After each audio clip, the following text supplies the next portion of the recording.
सभी पाठशाला में सभी बच्चों का स्वागत है। ऑर्गेनिक केमिस्ट्री में electrophilic substitution reaction. Electrophilic substitution reaction में मैं सबसे पहले आपको सब्स्टिट्यूशन रिएक्शन क्या होती है ये बताऊंगी। देन इलेक्ट्रोफिलिक रिएक्शन में इलेक्ट्रोफाइल्स क्या हैं ये बताऊंगी। फिर इनके कॉम्बिनेशन से रिएक्शंस कैसे होती हैं ये दिखाऊंगी। और उसके बाद हम लास्ट में मैकेनिज्म पढ़ेंगे। बहुत इजी वे में, सिंपलेस्ट वे में आप लोग को समझाने की कोशिश की जाएगी। आप एक एक स्टेप को ध्यान से समझिए। तो सबसे पहले सब्स्टिट्यूशन क्या होता है। ऑर्गेनिक केमिस्ट्री में सब्स्टिट्यूशन क्या होता है। सब्स्टिट्यूशन से हम एक जनरल तरीके से हम ये समझ सकते हैं कि सब्स्टिट्यूशन मीन्स एक को हटा के दूसरा उसका स्थान ले ले, या डिस्प्लेसमेंट, एक को हटा के दूसरा उसका स्थान ले ले और बॉन्डिंग कर ले। तो ये हो जाती है आपकी substitution. Also called displacement reaction या सिंगल डिस्प्लेसमेंट रिएक्शन या सिंगल सब्स्टिट्यूशन रिएक्शन। आपको ये तीन तरह के नाम इसीलिए बता रही हूँ। कभी आपको कोई आपका ऑब्जेक्टिव है या आपका कोई भी शॉर्ट नोट्स लिखने के लिए आता है तो आपको नाम चेंज करके भी दे सकते हैं। तो आप ये तीनों नाम अपने दिमाग में रखिए। तो सबसे पहले हमने देख लिया कि इनको इस नाम से भी जाना जाता है। अब केमिकल कंपाउंड्स। केमिकल कंपाउंड क्या होते हैं। केमिकल कंपाउंड जैसे रिएक्टेंट, केमिकल कंपाउंड जो केमिकली एक दूसरे के साथ बॉन्ड बना के कोई भी कंपाउंड को फॉर्म करते हैं वो आपका केमिकल कंपाउंड है। तो ये आपका, इसको हमने कहा रिएक्टेंट है। जब केमिकल कंपाउंड का फंक्शनल ग्रुप या एटम या फिर आयन किसी और फंक्शनल ग्रुप से या एटम से या आयन से सब्स्टिट्यूट होता है तो जो प्रोडक्ट बनता है वो बनता है आपका रिप्लेस्ड केमिकल कंपाउंड। तो आपने क्या देखा, केमिकल कंपाउंड जो कि रिएक्टेंट है उसका अगर हमने फंक्शनल ग्रुप या एटम या आयन उसको हटाया, माइनस किया, उसकी जगह दूसरे फंक्शनल ग्रुप या एटम और आयन को जगह दे दी, तो जो भी प्रोडक्ट बन रहा है वो उसको रिप्लेस करके बना है, इसलिए रिप्लेस्ड केमिकल कंपाउंड होगा। अब हम नेक्स्ट देखते हैं कि इलेक्ट्रोफाइल्स क्या होते हैं। इलेक्ट्रोफाइल्स कैसे आप पहचान पाएंगे कि ये इलेक्ट्रोफाइल्स हैं। तो इस तरीके से केमिकल कंपाउंड हमने कहा, केमिकल कंपाउंड में अगर फंक्शनल ग्रुप है, कोई एटम है या आयन है, उसको रिप्लेस करने के लिए अगर कोई और आयन या एटम आता है उसको हटाने के लिए, तो ये आपकी सब्स्टिट्यूशन रिएक्शन होगी। हम एक जनरल तरीके से इसको समझ लेते हैं। यहाँ पे आपका ए और बी के बीच में बॉन्डिंग है। ये एक आपका एक कंपाउंड है। कंपाउंड में अगर सी नाम का कोई कंपाउंड या कोई भी मॉलिक्यूल अटैक करता है आके, तो ए और बी के बीच के बॉन्ड को ब्रेक करेगा। ब्रेक करना जरूरी है क्योंकि उसको बॉन्डिंग करना है तो इसको तोड़ना पड़ेगा, इसको तोड़ना पड़ेगा तो इसको हटाना पड़ेगा। तो जब ये सी आएगा तो ये बेसिक पहले बॉन्ड को ब्रेक करेगा। बॉन्ड ब्रेक करने के बाद ये बी को हटा के यहाँ पे आके अटैच हो जाएगा। तो जो नया फॉर्मेशन होगा प्रोडक्ट का वो आपको मिलेगा ए बॉन्डिंग सी प्लस बी, ये जो फ्री हो गया। तो यहाँ पे क्या हो रहा है, रिएक्टेंट में बॉन्ड ब्रेकिंग हो रही है और यहाँ पे क्या हो रही है, बॉन्ड मेकिंग प्रोडक्ट। तो यहाँ पे आप ये देख रहे हैं कि रिप्लेसमेंट हुआ है, सब्स्टिट्यूशन हुआ है, मीन्स कि बी को हटा के सी ने उसका स्थान ले लिया है। इतना ही है। सब्स्टिट्यूशन, डिस्प्लेसमेंट, रिप्लेसमेंट, जो भी आप इसको नाम दें उसमें यही हो रहा है। सिर्फ एक को हटा के दूसरा उसकी जगह पे आ जाता है। तो आप एग्जाम्पल ले सकते हैं मीथेन का। मीथेन में हमने यहाँ पे, आप सभी को पता है कि सिंगल बॉन्ड से 4 हाइड्रोजन बॉन्ड जुड़े हुए हैं। अब अगर हम इसका क्लोरीनेशन करते हैं, क्लोरीनेशन मतलब क्लोरीन से रिएक्शन, तो क्लोरीन से जब रिएक्शन करते हैं तो इसमें जो CH4 का एक हाइड्रोजन है, आप इसको बहुत ध्यान से सुनिए, बहुत सिंपल है। हालांकि इसका जो एक हाइड्रोजन है वो क्लोरीन के एक एटम से, यहाँ पे 2 है मॉलिक्यूल है, उसमें से एक जो है इसको, एक हाइड्रोजन को हटाएगा। जब ये इसको हटाएगा तो खुद जुड़ेगा। तो जब ये जुड़ेगा तो क्या बन जाएगा आपका CH3Cl। आपका CH3Cl बना और साथ में बाय प्रोडक्ट बन गया। इसका जो H फ्री हुआ था और यहाँ से जो एक Cl बाकी था उन्होंने HCl बना लिया, जो कि आपका बाय प्रोडक्ट है। तो मीथेन से बना है, इसीलिए मिथाइल क्लोराइड कहलाता है। तो हमने देख लिया कि सब्स्टिट्यूशन रिएक्शन क्या होती है। अब हम ये देख लेते हैं कि इलेक्ट्रोफिलिक सब्स्टिट्यूशन रिएक्शन में, इलेक्ट्रोफिलिक में इलेक्ट्रोफाइल यूज हो रहे हैं। तो ये इलेक्ट्रोफाइल्स आखिर होते क्या है। आप लोग को क्वेश्चन इसी तरीके से पूछे जाते हैं कि what is electrophile, give example. तो आप इलेक्ट्रोफाइल को इस तरीके से एक्सप्लेन कर सकते हैं कि सबसे पहले तो आप बहुत अपने माइंड में एकदम बिठा लीजिए, कोई कंफ्यूजन ना रहे इसके लिए कि इलेक्ट्रो से आप इलेक्ट्रॉन, ठीक है, electron. File means affection, love, attraction. तो इलेक्ट्रॉन्स के लिए अट्रैक्शन। अब इलेक्ट्रॉन के लिए अट्रैक्शन, चूंकि इलेक्ट्रॉन के ऊपर नेगेटिव चार्ज होता है तो अट्रैक्शन ऑब्वियसली प्लस चार्ज वाले को ही होगा, इसीलिए इसके ऊपर प्लस चार्ज होता है। मतलब पॉजिटिव चार्ज को इलेक्ट्रॉन्स के लिए लव होना, अफेक्शन होना, अट्रैक्शन, तो इलेक्ट्रोफाइल है। अब अगर ये कहें कि इलेक्ट्रोफाइल्स क्या होते हैं, इलेक्ट्रोफाइल्स वो होते हैं जो कि पॉजिटिवली चार्ज होते हैं, इलेक्ट्रॉन डेफिशिएंट होते हैं स्पीशीज, और इलेक्ट्रॉन डेफिशिएंट होने की वजह से इनके ऊपर जब पॉजिटिव चार्ज चढ़ता है, इसीलिए ये इलेक्ट्रॉन पेयर या नेगेटिव स्पीशीज की तरफ अट्रैक्ट होते हैं। तो जब ये इसके साथ अट्रैक्ट होते हैं तो इनका जो कंपाउंड बनता है वो आपस में बॉन्डिंग इनके बीच में होती है। तो ये आपकी इलेक्ट्रोफिलिक है, इलेक्ट्रोफाइल है, और वो आपका न्यूक्लियोफाइल है। तो इलेक्ट्रोफाइल पॉजिटिवली चार्ज होता है और न्यूक्लियोफाइल जिसके पास हमेशा एक इलेक्ट्रॉन पेयर रहता है, इसीलिए वो नेगेटिवली चार्ज होता है। तो ये जो रिएक्शन होती है, ये बहुत ध्यान से सुनना है आपको कि ये रिएक्शन में एक कैटलिस्ट वर्क करता है जो कि लुईस एसिड होते हैं। लुईस एसिड इसमें वर्क करते हैं। लुईस एसिड क्या होता है, अभी आप कहेंगे what is Lewis acid. Lewis acid जो होते हैं वो इलेक्ट्रॉन एक्सेप्टर होते हैं, मीन्स ये भी पॉजिटिवली चार्ज होते हैं। तो इनकी प्रेजेंस में ये रिएक्शन को स्पीड मिलती है। ये इसका यूज क्या है, स्पीड बढ़ाने के लिए। क्योंकि जब इलेक्ट्रोफाइल होता है वो जब इसके ऊपर न्यूक्लियोफाइल पे अटैक करता है, तो अगर इलेक्ट्रोफाइल में बहुत वो इतना स्ट्रांग नहीं है तो लुईस एसिड जाके उसकी स्पीड को बढ़ा के और एकदम स्ट्रांग इलेक्ट्रोफाइल बना देते हैं। यही इसका यहाँ पे यूज है। तो ये भी आपके लिए एक नॉलेज की बात है। तो लुईस एसिड को याद रखना है अगर आपको कि लुईस एसिड लुईस बेस में अगर कंफ्यूजन होता है तो पहले तो आप एसिड है, एसिड है, ये लुईस तो ठीक है। अगर एसिड का ए आप लेटर ध्यान रखिए तो ए से एक्सेप्टर, ए फॉर एक्सेप्टर, बस। तो बेस अपने आप ऑटोमेटिक याद हो जाएगा कि बेस जो है वो डोनर होते हैं। तो Lewis acids are electron acceptor and Lewis bases are electron donor. तो ए से आपको एक्सेप्टर याद रखना है।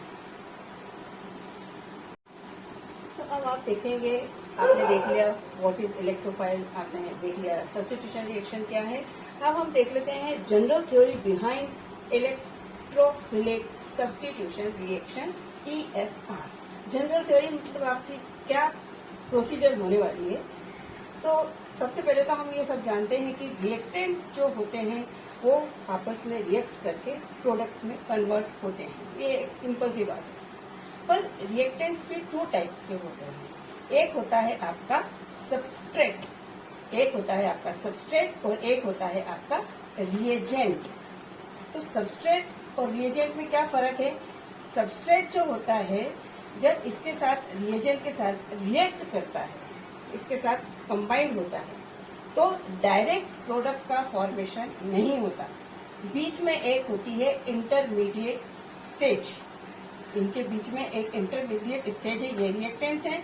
रिएक्टेंट में आपका ये सबस्ट्रेट और ये है रिएजेंट। रिएजेंट अटैकर है। ध्यान से एक बात को ध्यान रखिए, रिएजेंट अटैकर है और सबस्ट्रेट जिसके ऊपर अटैक होने वाला है। रिएजेंट अटैकर है, सबस्ट्रेट जिसके ऊपर अटैक होने वाला है, दोनों बोथ आर रिएक्टेंट। ये जब आपस में प्लस करेंगे, ये दोनों आपस में रिएक्ट करेंगे तो डायरेक्ट प्रोडक्ट का फॉर्मेशन नहीं होगा। बीच में एक इंटरमीडिएट फेज आएगी जिसको ट्रांजिशन फेज कहते हैं, ट्रांजिशन स्टेज कहते हैं। वहां पे क्या होता है, जो इंटरमीडिएट बनते हैं, अब इंटरमीडिएट के भी 3 टाइप्स दिखा रहे हैं कि एक अगर इंटरमीडिएट जो बन रहा है वो कार्बेनियन आयन भी हो सकता है जिसमें कार्बन माइनस चार्ज होता है। एक हो सकता है कार्बोकेटायन आयन जिसके ऊपर पॉजिटिव चार्ज हो सकता है। और तीसरा टाइप का दिखाया है free radical. Free radical means जिसके पास ओनली 1 इलेक्ट्रॉन प्रेजेंट होता है। कार्बेनियन और फ्री रेडिकल में ये डिफरेंस है कि कार्बेनियन आयन के पास पूरा का पूरा इलेक्ट्रॉन का पेयर मीन्स कि 2 इलेक्ट्रॉन्स होते हैं और फ्री रेडिकल में ओनली 1 इलेक्ट्रॉन प्रेजेंट होता है। और कार्बोकेटायन जो होता है वो पॉजिटिवली चार्ज होता है। तो इंटरमीडिएट के टाइप्स हैं, इंटरमीडिएट ट्रांजिशन स्टेट है, और उसके बाद फाइनल जो है वो प्रोडक्ट का फॉर्मेशन होता है। और आप अगर चाहें तो मैं आपको दिखा देती हूँ कि CH3 ये आपका क्या है, इथेन। इथेन जब बीच में से ब्रेक करता है बॉन्ड को, तो यहाँ पे अगर आपके 2 CH3 मिलते हैं अगर आपको, तो यहाँ पे ये एक इलेक्ट्रॉन, यहाँ का जो बॉन्ड ब्रेक हुआ, तो ये 2 इलेक्ट्रॉन में से एक इलेक्ट्रॉन इस मिथाइल के पास आ गया और एक इलेक्ट्रॉन इस मिथाइल के पास आ गया। तो ये आपका हो गया फ्री रेडिकल। ये हो गया आपका फ्री रेडिकल जो कि सिर्फ एक इलेक्ट्रॉन लेकर आता है। और इस बेसिस पे जो हमने देखा कार्बेनियन, कार्बोकेटायन और फ्री रेडिकल, उसके बेसिस पे हम क्लासिफिकेशन करते हैं सब्स्टिट्यूशन रिएक्शन। तो क्लासिफिकेशन ऑफ सब्स्टिट्यूशन रिएक्शन ये क्या है, एक आ गया आपका NSR, nucleophilic substitution reaction. Second है आपका ESR, इलेक्ट्रोफिलिक सब्स्टिट्यूशन रिएक्शन। ये आपका अभी आपको समझ में आएगा, मैं आगे इसको और एक्सप्लेन कर देती हूँ। What is nucleophilic substitution reaction, what is ESR, then हम उसकी फिर इलेक्ट्रोफिलिक रिएक्शन सब्स्टिट्यूशन रिएक्शन की मैकेनिज्म पढ़ेंगे, जो कि 3 स्टेप में होगी, जो बहुत इंपॉर्टेंट है। आप बहुत अच्छे से समझ पाएंगे, मेरी पूरी कोशिश होगी हम आगे समझते हैं। Then classification of substitution reaction, हमने कहा 2 टाइप्स के, फ्री रेडिकल भी है, पर जो मेन 2 टाइप है वो है आपका पहला NSR means first nucleophilic substitution reaction. Nucleophilic substitution reaction में बहुत ध्यान से सुनिए, बहुत इंपॉर्टेंट पॉइंट है, मैं बहुत अच्छे से समझाने की पूरी कोशिश करूंगी। मैंने इस पे शॉर्ट वीडियोस भी बना रखे हैं, आप चाहें तो उसे क्लिक करके देख सकते हैं। साबी पाठशाला चैनल में आपको मिलेंगे वो 2 वीडियोस, मैंने बहुत शॉर्ट में बहुत अच्छे ढंग से एक्सप्लेन किया हुआ है। अभी आप यहाँ पे देखिए NSR means nucleophilic substitution reaction. इसमें बहुत एक बोलते हैं आपको शॉर्ट में, पर बहुत डीप में समझाया गया है। अब आप ये देखिए सब्स्टिट्यूएंट किसमें, NSR, न्यूक्लियोफिलिक सब्स्टिट्यूशन रिएक्शन। अगर सब्स्टिट्यूएंट इलेक्ट्रॉन रिच होता है, पहले तो अगर सब्स्टिट्यूएंट इलेक्ट्रॉन रिच है मतलब कि इसके पास इलेक्ट्रॉन्स एक्स्ट्रा हैं। एक्स्ट्रा इलेक्ट्रॉन्स है, इसका मतलब कि उसके ऊपर नेगेटिव चार्ज है, उसके ऊपर नेगेटिव चार्ज है, इसका मतलब कि वो न्यूक्लियोफाइल हुआ। क्या हुआ, वो न्यूक्लियोफाइल। न्यूक्लियो मीन्स पॉजिटिव और फाइल मीन्स अट्रैक्शन। तो पॉजिटिव की तरफ अट्रैक्शन किसका होगा, जो कि खुद नेगेटिवली चार्ज होगा।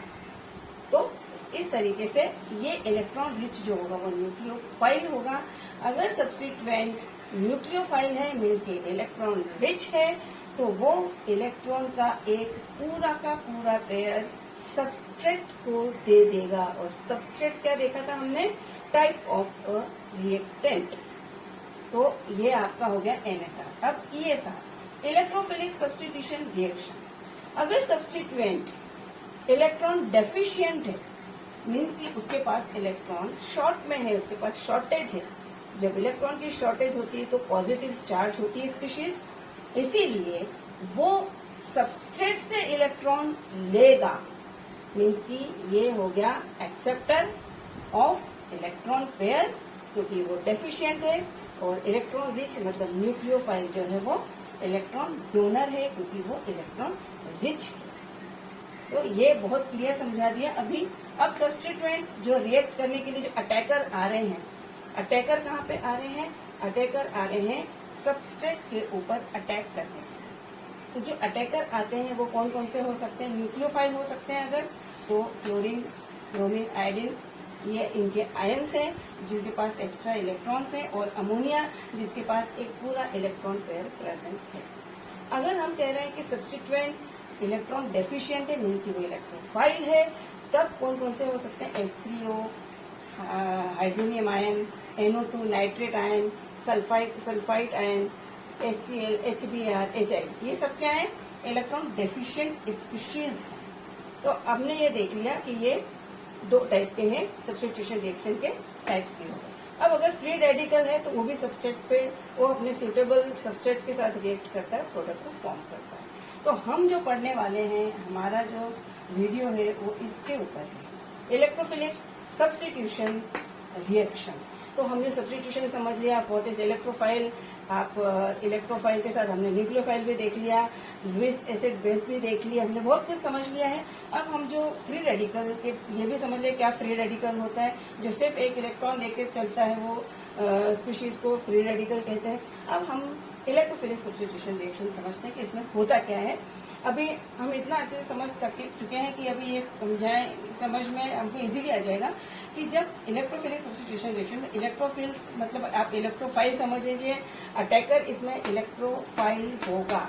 इलेक्ट्रोफिलिक रिएक्शन में इलेक्ट्रोफाइल अटैकर होगा, और जब वो अटैकर है तो वो क्योंकि इलेक्ट्रोफाइल है इसका मतलब इलेक्ट्रॉन लवर है, इलेक्ट्रॉन लवर है इसका मतलब खुद पॉजिटिवली चार्ज। तो जब ये रिएक्टेंट के साथ रिएक्ट करता है और उसके ऊपर अटैक करता है, रिएक्टेंट के ऊपर अटैक करता है जब इलेक्ट्रोफाइल जो कि खुद पॉजिटिवली चार्ज है, तो जो प्रोडक्ट बनता है वो आपका न्यूट्रल बनेगा। तो ये इसके ऊपर अटैक करके बॉन्ड ब्रेक करेगा और जगह को हटाएगा, इसके अंदर से कोई मॉलिक्यूल एटम आयन या कोई भी फंक्शनल ग्रुप को रिप्लेस करेगा और उसकी जगह पे खुद आएगा और प्रोडक्ट का फॉर्मेशन होगा, प्रोडक्ट न्यूट्रल होगा। तो ये आपका इलेक्ट्रोफिलिक सब्स्टिट्यूशन रिएक्शन है। अब हम इसकी मैकेनिज्म करते हैं जो बहुत इंपॉर्टेंट है और बहुत ही आपको अच्छे से मैं समझाने की कोशिश करूंगा। तो अब हम पढ़ रहे हैं मैकेनिज्म। मैकेनिज्म है आपकी इलेक्ट्रोफिलिक सब्स्टिट्यूशन रिएक्शन की, जो बहुत इंपॉर्टेंट है और बहुत लॉजिकल है, बहुत इंटरेस्टिंग है। तो आप सबसे पहले ये पता चल गया कि इलेक्ट्रोफाइल क्या है, सब्स्टिट्यूशन रिएक्शन क्या है। अब हम ये देख रहे हैं मैकेनिज्म में सबसे पहले यहाँ पे होता है इलेक्ट्रोफाइल जनरेशन और activation of electrophile by Lewis acid. अब आप कहेंगे कि इलेक्ट्रोफाइल तो ऑलरेडी है तो इसका जनरेशन क्यों हो रहा है। इलेक्ट्रोफाइल जनरेशन या जो आपका एक्टिवेशन ऑफ इलेक्ट्रोफाइल लिखा है ये हो रहा है, ये क्लोरीन जो है अभी हमने देखा पीछे कि क्लोरीन जो है वो आपका इलेक्ट्रोफाइल है, पर इतना स्ट्रांग नहीं है ये इलेक्ट्रोफाइल, इसीलिए इसको मोर एक्टिव करने के लिए या इसका एक्टिवेशन इंक्रीज करने के लिए लुईस एसिड इसमें वर्क करेगा। तो लुईस एसिड्स के टाइप भी होते हैं। लुईस एसिड्स आपको पता ही चल गया, ए से मैंने कहा था एसिड से, ए से आप अट्रैक्टर याद रखिए या एक्सेप्टर याद रखिए। काय का एक्सेप्टर अट्रैक्टर इलेक्ट्रॉन्स का, तो ये पॉजिटिवली चार्ज होता है इसीलिए इलेक्ट्रॉन का अट्रैक्टर होता है। अब आपने ये देखा कि क्लोरीन ऑलरेडी क्योंकि इलेक्ट्रोफाइल है पर उसकी एक्टिविटी को एक्टिवेशन को इंक्रीज करने के लिए हमने किसकी हेल्प ली है, लुईस एसिड। यहाँ पे लुईस एसिड कर रहा है FeCl3 आयरन ट्राइक्लोराइड। तो आपने जब एक्टिवेशन इसका बढ़ाना है तो पहले आप इसको यहाँ लेके आते हैं, एक बॉन्ड से आपने इस तरीके से इसको लिखा है, ये Cl2 है आपका, एक्चुअल में ये Cl2, आपने इसको इस तरीके से स्ट्रक्चरल फॉर्म में लिखा है। अब बहुत ध्यान से सुनिए, बहुत इंपॉर्टेंट है, बहुत इंटरेस्टिंग है कि लुईस एसिड जो कि इलेक्ट्रॉन लवर है, पॉजिटिवली चार्ज है, इसीलिए ये जो पेयर इलेक्ट्रॉन के हैं इनको अपनी तरफ खींचेगा या फिर इनकी तरफ खींचेगा। जब ये इलेक्ट्रॉन को अपनी तरफ खींचेगा तो पूरा का पूरा ये क्लोरीन शिफ्ट हो जाएगा और एक इंटरमीडिएट कंपाउंड का फॉर्मेशन यहाँ पे होगा। तो किस तरीके से ये अटैच हो रहा है यहाँ देखिए आप, जब ये अपना इलेक्ट्रॉन पूरा का पूरा पेयर आयरन को दे रहा है तो इसके ऊपर पॉजिटिव चार्ज हो जाएगा और इसके ऊपर आयरन के ऊपर नेगेटिव चार्ज हो जाएगा। तो अब ये इलेक्ट्रॉन सफिशिएंट है, इसके पास इलेक्ट्रॉन सफिशिएंट है, ये रिच हो गया और ये डेफिशिएंट हो गया, इसीलिए इसके ऊपर पॉजिटिव चार्ज है और इसके ऊपर नेगेटिव चार्ज है। तो यहाँ पे हमने लिखा था गुड इलेक्ट्रोफाइल, क्लोरीन क्या है, गुड इलेक्ट्रोफाइल, पर जब ये FeCl3 जो कि एज ए कैटालिस्ट यूज हो रहा है लुईस एसिड, वो है प्रेजेंट होने से क्लोरीन गुड इलेक्ट्रोफाइल से बेटर इलेक्ट्रोफाइल बन जाता है। बहुत अच्छा पॉइंट है, बहुत प्यारा पॉइंट है कि लुईस एसिड की वजह से क्लोरीन जो कि खुद एक इलेक्ट्रोफाइल है पर इलेक्ट्रोफिलिक सब्स्टिट्यूशन रिएक्शन में ये लुईस एसिड की वजह से बेटर इलेक्ट्रोफाइल बन जाता है। अब यहाँ पे जब ये पॉजिटिव हो गया, आयरन नेगेटिव हो गया, तब ये रिएक्शन होगी कि जब ये इलेक्ट्रॉन से यहाँ पे जो क्लाउड है इलेक्ट्रॉन्स का, वो यहाँ पे शिफ्ट होने लग जाएगा। क्यों?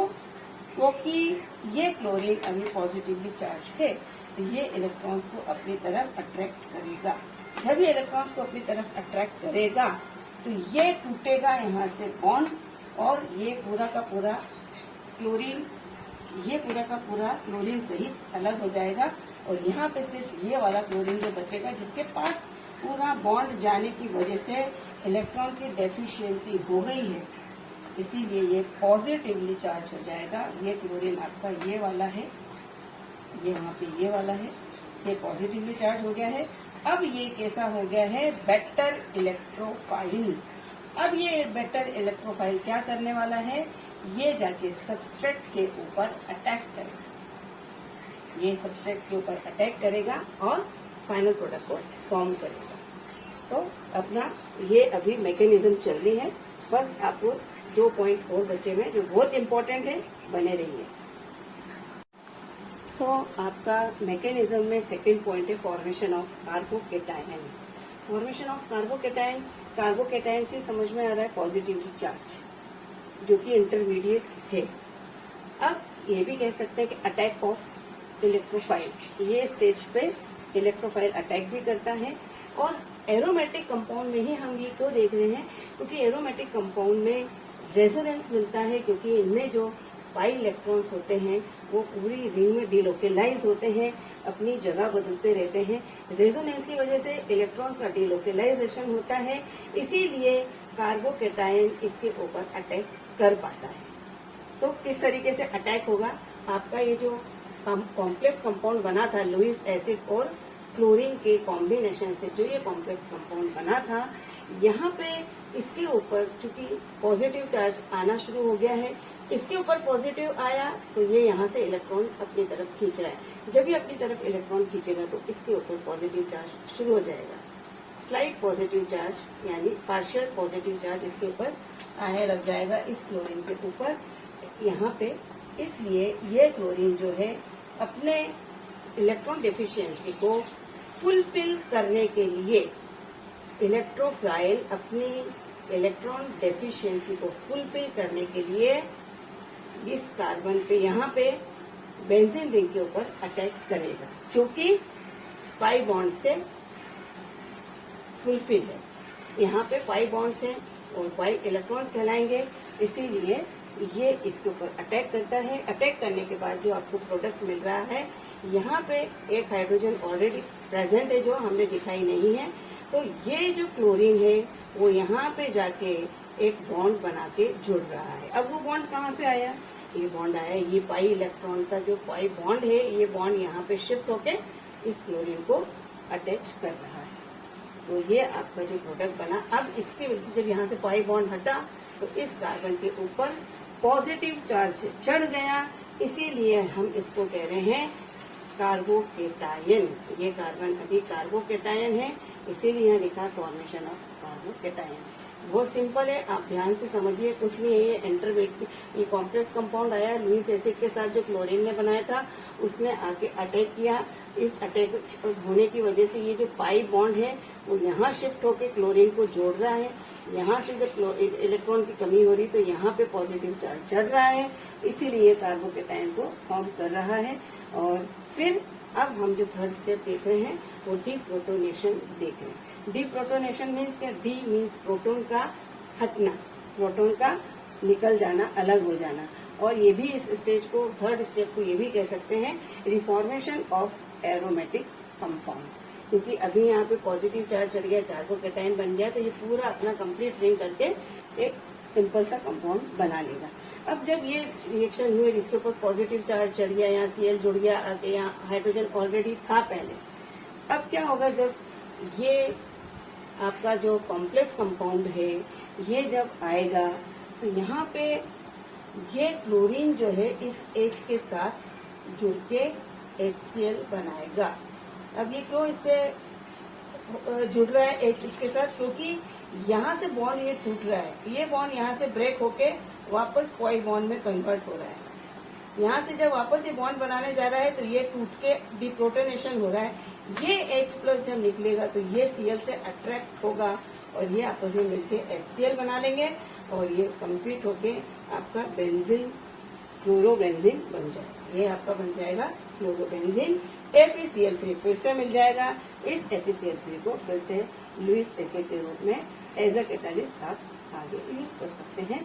तो ये हमारी इलेक्ट्रोफिलिक सब्स्टिट्यूशन रिएक्शन थी। मैंने पूरी कोशिश करी है आपको अच्छे से समझ आए। फिर भी कुछ क्वेरीज हो तो आप कमेंट बॉक्स में लिख सकते हैं। Thank you.